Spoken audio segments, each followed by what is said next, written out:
شروع اللہ کا نام لے کر جو بڑا مہربان نہایت رحم والا ہے۔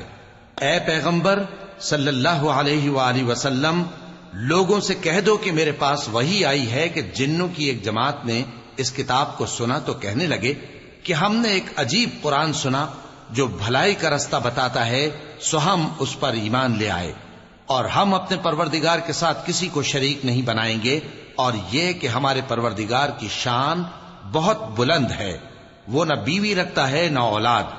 اور یہ کہ ہم میں سے کوئی بے وقوف اللہ کے بارے میں جھوٹ گھڑتا ہے، اور ہمارا یہ خیال تھا کہ انسان اور جن اللہ کی نسبت جھوٹ نہیں بولیں گے،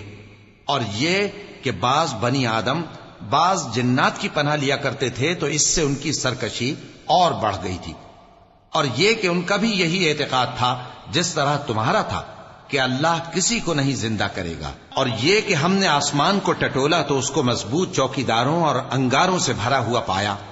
اور یہ کہ پہلے ہم وہاں بہت سے مقامات پر فرشتوں کی باتیں سننے کے لیے بیٹھا کرتے تھے، اب کوئی سننا چاہے تو اپنے لیے انگارہ تیار پاتا ہے، اور یہ کہ ہمیں معلوم نہیں کہ اس سے اہل زمین کے ساتھ برائی مقصود ہے یا ان کے پروردگار نے ان کی بھلائی کا ارادہ فرمایا ہے،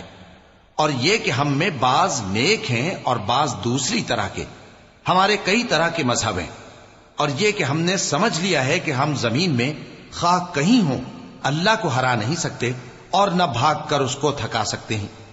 اور جب ہم نے ہدایت کی کتاب سنی اس پر ایمان لے آئے، سو جو شخص اپنے پروردگار پر ایمان لاتا ہے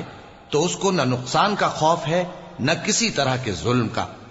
اور یہ کہ ہم میں بعض فرما بردار ہیں اور بعض نافرمان ہیں، تو جو فرما بردار ہوئے وہ سیدھے رستے پر چلے، اور جو نافرمان ہوئے وہ دوزخ کا ایندھن بنے۔ اور اے پیغمبر صلی اللہ علیہ وآلہ وسلم، یہ بھی ان سے کہہ دو کہ اگر یہ لوگ سیدھے رستے پر رہتے تو ہم ان کے پینے کو بہت سا پانی دیتے تاکہ اس سے ان کی آزمائش کریں، اور جو شخص اپنے پروردگار کی یاد سے منہ پھیرے گا وہ اس کو سخت عذاب میں داخل کرے گا، اور یہ کہ مسجدیں خاص اللہ کی ہیں